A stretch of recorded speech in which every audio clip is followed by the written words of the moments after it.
வணக்கம் நண்பா. இன்னைக்கு ஒரு நல்ல டிப்ஸோட வந்து என்ன டிப்ஸ் பாத்தீங்கன்னா பாருங்க, விவோ Y100 வந்து நம்ம மாடல் வந்து கையில வச்சிருக்கோம். கஸ்டமர் பாத்தீங்கன்னா வெளியில காம்போ மாத்திட்டு வந்துட்டாங்க. ஆனா நீங்க யூஸ் பண்றப்ப பாத்தீங்கன்னா இதே காம்போ பாத்தீங்கன்னா அப்படியே ஆஃப் ஆயிட்டு கஸ்டமர் மறுபடியும் போய் கேட்கறப்ப பாத்தீங்கன்னா பாருங்க, ஒரு வாட்டி லாக் ஸ்கிரீன் லாக் பண்ணதுக்கு அப்புறம் காம்போ வரல. கஸ்டமர் ரிட்டர்ன் போய் கேட்கறப்ப பாத்தீங்கன்னா இது வந்து மொபைல் பார்த்து அப்படின்னு சொல்லிட்டாங்க. ஆனா மொபைல் பார்த்து இது காம்போ தான் இருக்கு. கஸ்டமர் ஒரு வாட்டி செக் பண்ணி போட்டுருங்க. கடையில பாத்தீங்கன்னா செக் பண்ணி போட்டுருந்தாங்கன்னா கரெக்டா செக் பண்ணல.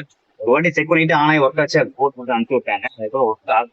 நம்மள்ட்ட இது பாத்தீங்கன்னா தற்குறி, இந்த காம்போ தற்குறி, இது மெர்க்குரி நம்மள்ட்ட கையில இருக்கு. இதை போட்டு பாருங்க, பக்காவா இருக்கும் உங்களுக்கு.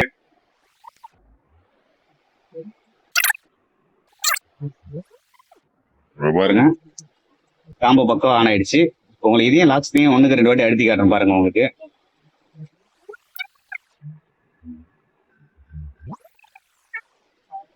காம்போ குவாலிட்டி பாத்தீங்கன்னா பக்காவா இருக்கும் மெர்க்குரியில.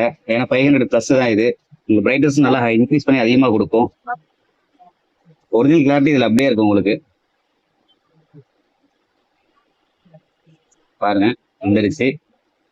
ஓகே, குவாலிட்டி பாத்தீங்கன்னா பக்காவா இருக்கு. லாக் ஸ்கிரீன் ஆஃப் பண்ணி உங்களுக்கு ஆன் பண்ணி காட்டுறேன். பக்காவா ஒர்க் ஆகுது. 40-50 போடு. இது வந்து பாத்தீங்கன்னா குவாலிட்டி பக்கவா இருக்கு, பக்கவா ஒர்க் ஆகுது. 1க்கு 2 டைம் பாத்தீங்கன்னா லாக் ஸ்கிரீன் ஆஃப் பண்ணதுக்கு அப்புறம் பழைய காம்போ ஓடும் பாத்தீங்கன்னா அப்படியே பிளாங்க் ஆயிரும், மறுபடியும் அடுத்தீங்க வராது. இந்த காம்போ பாத்தீங்கன்னா பக்கவா வருது. அதனால காம்போ ஒரு வாட்டி 2 வாட்டி செக் பண்ணி போடுங்க, பிரச்சனை இருக்காது. மறக்காம நம்ம சேனல்ல ஃபாலோ பண்ணிக்கோங்க.